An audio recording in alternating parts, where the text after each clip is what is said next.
Onorevole Gandolfi, oggi a Lignano Sabbiadoro, perché?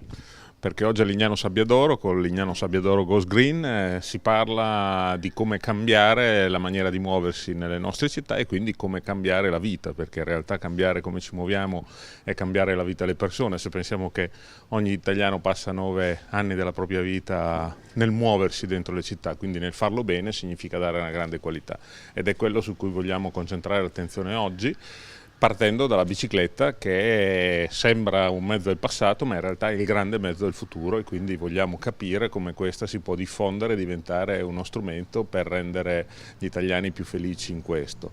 La legge nazionale sulla mobilità ciclistica ha questa finalità, ha tanti buoni contenuti che servono appunto per muoversi tutti i giorni in città, ma anche per il cicloturismo che è l'altra grande risorsa che vogliamo stimolare.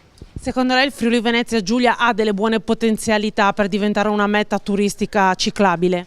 Il Friuli Venezia Giulia è già tra le regioni migliori in Italia dal punto di vista del cicloturismo, quindi è già una delle regioni che ha investito di più e ha delle grandi potenzialità per due ragioni. Una perché è vicino al confine nord, che è da dove generalmente si muovono prevalentemente almeno i cicloturisti stranieri, perché poi c'è tutto un mercato interno molto vivace che dobbiamo sviluppare.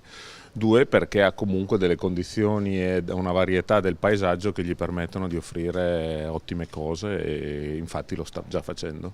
Sindaco, Lignano pronto per una svolta green?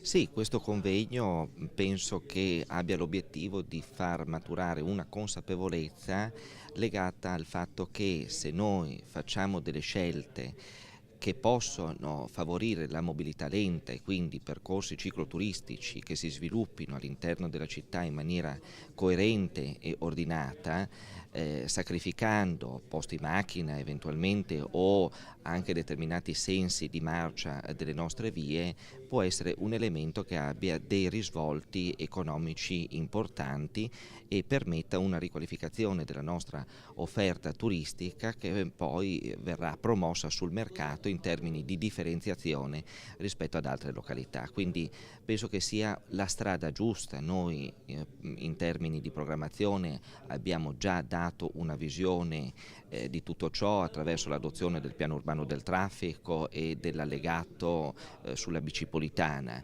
Si tratta ora di concretizzare nella realtà questa visione e quindi siamo di fronte a una sfida che è quella di cercare di fare delle scelte in un contesto già urbanizzato.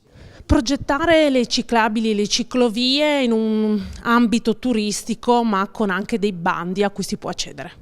Sì, questo è il tema del pomeriggio della giornata di domani, che è del Lignano Goes Green all'interno del Bikeonomics Forum. Questo è un po' il tema che vogliamo affrontare, ovvero mettere in condizioni gli operatori, inteso nel senso più ampio possibile, ovvero dal singolo hotel fino ad arrivare alla pubblica amministrazione, che vogliono ottenere un beneficio economico dallo sviluppo del cicloturismo. All'interno di questo modulo noi vedremo il come si fa, quindi abbiamo chiamato i principali esperti nazionali che affronteranno il tema della comunicazione, per esempio come raccontare la propria attività ai ciclisti, ma anche poi il tema dei bandi. Esiste un mare di finanziamenti provenienti dallo Stato, provenienti dall'Unione Europea, provenienti dalle regioni che permettono agli operatori economici di poter fare il salto di qualità. Il problema è che molto spesso questa cosa non si conosce. All'interno del modulo di domani pomeriggio quello che faremo è esattamente questo: chiedere ai più grandi esperti come si fa a trasformare un'attività normale in un'attività di successo grazie alla bicicletta, con interventi puntuali e specifici.